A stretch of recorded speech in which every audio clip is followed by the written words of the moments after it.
Hello guys! Magandang araw sa inyo and for today's video, so ito na nga ang ating continuation sa birthday ni Dane Ethan. And syempre pagkagaling nga namin sa hotel ang aming unang daraanan ay ito ang Burnham Park. So ayan nga, pagkadating namin dito sa Burnham Park, hindi ganun karami yung tao. Kasi maaga pa to guys mga 8 pa lang to. Kaya naengganyo kaming sumakay dito sa bike. Kasi kahapon guys, sobrang dami ng tao talaga dito sa Burnham Park. Kaya hindi mo din masyadong mai enjoy yung mga ibang activity dito. Sobrang daming activity dito guys, ang daming puwedeng gawin. Siyempre may bayad guys. So ito nga palang ni-rent namin na ito is, etong pangdalawahan is 150, tapos yung isahan is 100 yata. So hindi ko na sure guys, hindi ko na maalala. So sobrang makakalimutin ko talaga. Pero anyway guys, nag-enjoy nga talaga dito si Dane Ethan ng bonggang-bongga. So yung pag-arkila mo naman dito sa mga bike na to guys is 30 minutes din. Usually gano'n naman yung ano nila guys yung rules nila dito. Kunwari may mga activity kang nagagawin, magbabayad ka lang ng 100, 200, ganyan. Tapos 30 minutes mo na silang magagamit. Kaso nga, guys, nakakapagod din talaga yung 30 minutes, guys. Siguro ilang minutes pa lang to na nagbabike kami. Pero hindi namin natapos yung 30 minutes, guys. Mga 20 minutes, ganun lang. Kasi nga marami na rin yung tao. Mahirap na rin magbike kasi masikip. Kasi guys, yung iba-bike nyo guys, himula yan, yung likod na yan hanggang sa unahan. So, isang straight mo lang siya pwedeng gamitin. So, sayang sana pwedeng maglibot gamit to, no?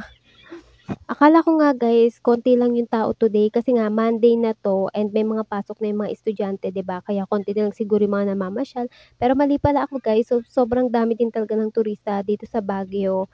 Kaya ayan guys, kahit Monday napakarami ng tao. So ito maaga pa guys, hindi pa gano'n karami yung tao. Pero nung umalis kami dito, sobrang dami na talaga ng tao guys. So ikot-ikot na lang kaming lahat dito habang nagbabike. Pero syempre guys, go-go pa rin tayo sa mga galaan natin today kasi nga ang goal namin today is mapasaya si Dane Ethan sa araw ng birthday niya. Pagod na ako. Pa, wala naman yung siren. Pa, baka manggahat ka sa siren. Pabuhol na kasi. Ambay natin. Preno. Syempre guys, after namin sa Burnham Park is hinanap na nga namin yung sakayan papuntang Mines View.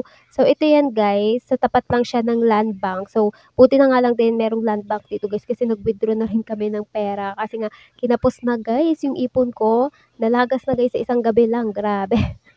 Sobrang gastos pala dito sa Baguio. So anyway nga, pagkatapos namin dito, syempre sumakay na kami. And mga nasa 15 minutes lang, or wala pa guys, 10 to 15 minutes lang yung biyahe at nakarating na nga kami dito sa Mines View. So ito yung pinakadulo ng lahat ng mga pasyalan guys. So ino na nga namin tong Mines View para pababa na lang din yung pupuntahan namin na mga susunod na pasyalan. So ayun guys, magkakatabi lang daw yan dyan. Magkakasunod lang sila pababa.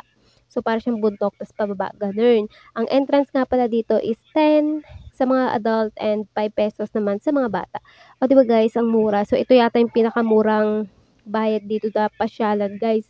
Ito yung pinakamura naming napuntahan na mura lang yung entrance fee.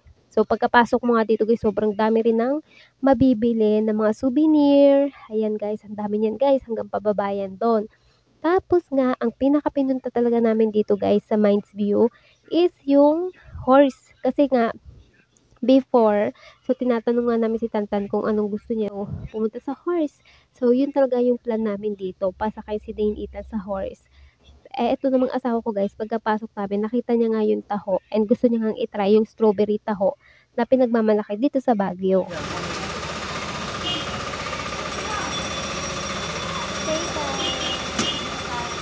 Sige po, pasok na po yung mga magkakagrupo. Sana lang po magbabayan. 10 pesos for adults, 5 pesos sa bata. 2 years old below, libre.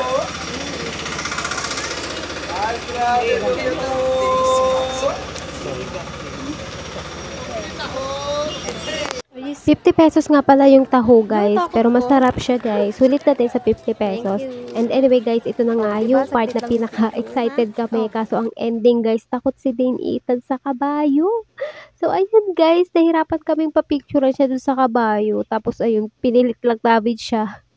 Pinilit talaga. So kasama niya yung papa niya sumakay dun sa kabayo.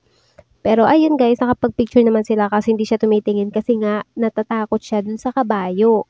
Kaya ayan guys, nililibang-libang namin siya dito para tumawa-tawa. Ayan, after dun sa kabayo guys, nagka-mood-mood na rin siya kahit papano. Anyway guys, yung price nga pala dun sa pagpapapicture sa kabayo is 150 pesos yata yun or 200. Tapos may limit lang 4 na picture, ganyan, ganun. Sorry guys kung hindi detalyado kasi nakalimutan ko na din talaga. So sobrang makakalimutin ko guys. Anyway, ulit, after nga namin magpa-picture doon, ayan nga, naglibot-libot na kami dito sa Mines View kasi ang daming bilihan dito guys na mga, ayan, souvenir, tapos mga pasalubong. So ito nga guys, 12 pieces na siya for 100 pesos. So gusto ko sanang bumili at pumili kaso inuna nga namin bumili ng mga pasalubong. Tapos after nun guys, nakalimutan ko nang bumili niyan. So balak ko kasi sanang ipasalubong. Ipasalubong? Gawing souvenir guys, bigyan ko yung mga kananay ko doon sa school ni Dane Ethan. Parang remembrance lang baga, ganun. Tapos ayan nga, ayan, sunod-sunod yung mga bilihan dito ng pasalubong. Anyway guys, sa mga balak bumili ng pasalubong, maganda ngang mamili ng pasalubong dito sa Mines View kasi mas mura sa kanila kaysa dun sa may palengke ng Baguio. Yung mismong ano sa Session Road guys, mas mahal dun sa kanila guys, sasakayan ng bus. Mahal sa kanila, mas mura dito sa ano, sa Mines View. So, dito yung pinakamura, guys. Pero dahil nga, guys, sa Mines View na kami namili ng mga pasalubong, nahirapan na nga kaming maglakad-lakad kasi nga may kanya-kanya na kaming bitbit at mabibigat talaga siya, guys. Kasi nakamagkano nga rin kami sa pasalubong kasi ang dami nga naming bibigyan pagbalik namin ng Marilao. So, sunod namin ngang pinuntahan ito. Katabi lang din siya ng Mines View, guys. Ang pangalan niya is Shepherd. Basta may shepherd siyang nakalagay. Pero hindi na kami tumuloy sa loob kasi parang hindi siya gano'n kadami yung tao, gano'n. Kaya guys, after nga namin diyan, nakakalahati pa lang kami, bumalik na nga kami. Tapos, yung sakayan naman pabalik guys, is sa gilid lang nitong Good Shepherd yata pala yung pangalan. So, ayan guys, dito siya. As in, sa gilid lang siya ng Good Shepherd. So, ayan na yung sakayan.